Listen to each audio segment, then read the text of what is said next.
Blessings and welcome to today's Law Enforcement Daily Devotional.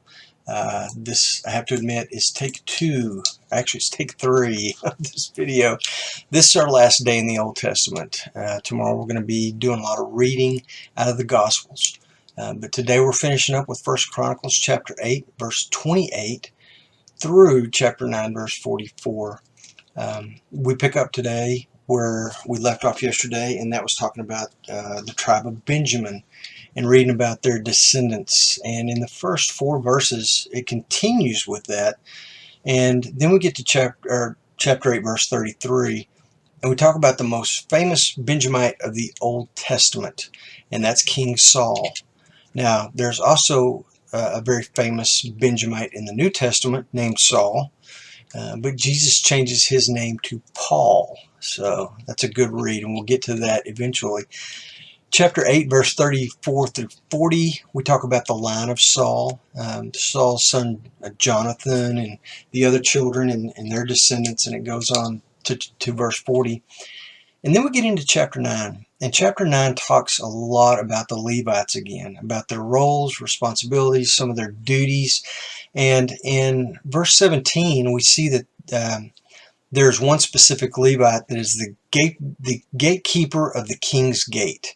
And we talked about this a couple of weeks ago, how the east gate had a lot of significance, how the entire direction of east is very prominent in the Bible. As a matter of fact, it's the most prominent direction in the Bible.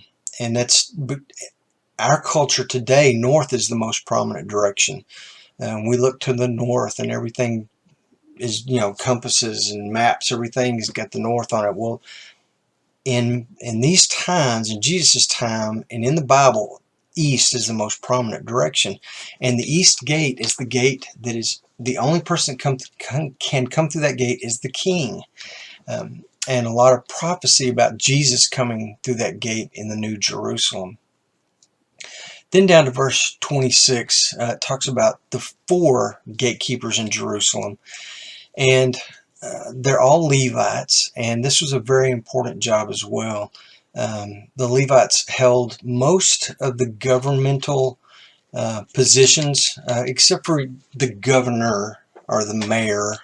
They didn't hold the top leadership position. But when it came to the tabernacle, which was the center of all government, religious, civil,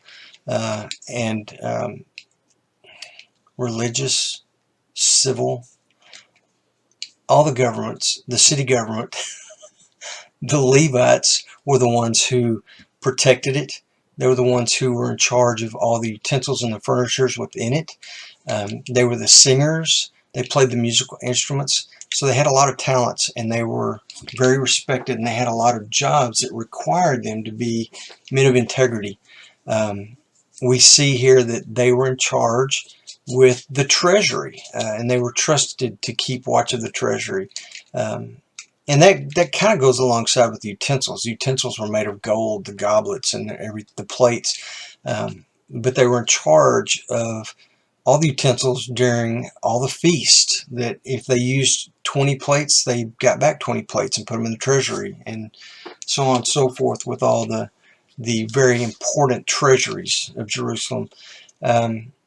In verse 27, we also see that they would spend the night around the temple, guarding and protecting it. And that's where, again, the treasury was.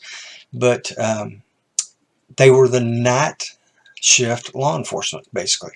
Verse 28 through 34, again, we see where the Levites are in charge of the utensils, in charge of the furniture. Some were singers, but they all worked the temple area in this main government building in Jerusalem. So it was a good read from today. Tomorrow, first read of the New Testament, and we've spoken of this the last 2 or 3 days about how the first day's read was going to be a lot of genealogy, and we'll see that tomorrow. But we're going to read John chapter 1, verses 1 through 18.